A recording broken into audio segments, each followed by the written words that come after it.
Hi అందరికీ. ఓం గం గణపతే నమః. ఓం గణేశాయ నమః. శ్రీ సిద్ధి గణేశ వ్రతం విధానం ఎలా చేయాలో ఇప్పుడు నేను మీకు వివరిస్తాను. చూడండి, ముందుగా మనం ఇలా ఏదైనా మన దగ్గర ఒక ఫోటో కానీ లేదా మూర్తి కానీ ఉంటే అందులో ఏదైనా ఒకటి పెట్టవచ్చు, లేదా మన ఇష్టానుసారంగా రెండు కూడా పెట్టుకోవచ్చు.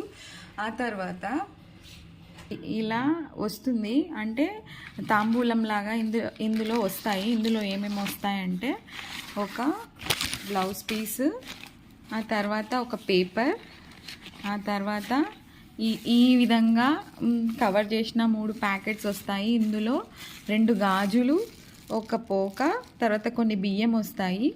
ఇవే మనం దేవుడి ముందు, మూర్తి ముందు ఇలా పెట్టాలి.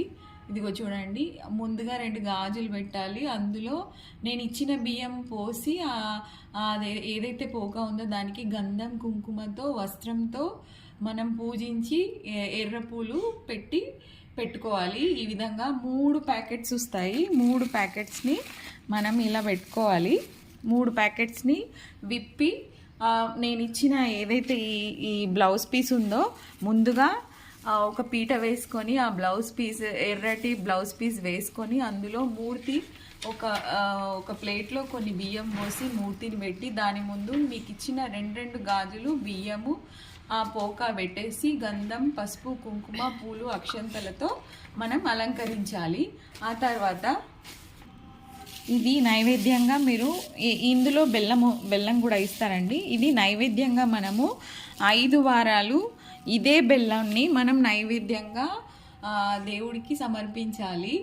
చూడండి, ఆ 3 ఏవైతే మనం గాజుల్లో ప్రతిష్ఠించినామో మధ్యలో ఉన్నది గణేష, ఇటు సిద్ధి, ఇటు బుద్ధి. సో సిద్ధి గణేష వ్రతంలో మనం ఈ విధంగా ఇచ్చిన బెల్లాన్ని మనం దేవుడికి సమర్పించాలి. ఇదే విధంగా ప్రతి వారం 5 వారాలు మనము నిష్టగా శ్రీ సిద్ధి గణేష వ్రతాన్ని ఆచరించాలండి. అంతే సింపుల్. మనము తర్వాత ఇవన్నీ పెట్టుకొని దీపం వెలిగించుకున్నాక ఆ పేపర్లో విధానం ఉంటుంది, ఏ విధంగా పూజించాలి. ఇందులో గణేష అష్టోత్తర నామావళి ఉంటుంది. ముందుగా ఇది చదువుకోవాలి. ఆ తర్వాత ముందు పూజ ఆరంభించే ముందు మనం సంకల్పం అనుకోవాలి. మనకి ఏమైతే కోరికలు ఉన్నాయో దేవుడికి చెప్పిన తర్వాత పూజని ఆరంభించాలి.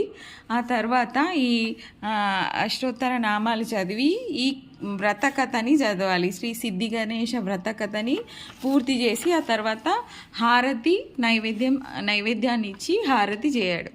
ఇంతేనండి. జై సిద్ధి గణేష్ మహారాజ్కి జై.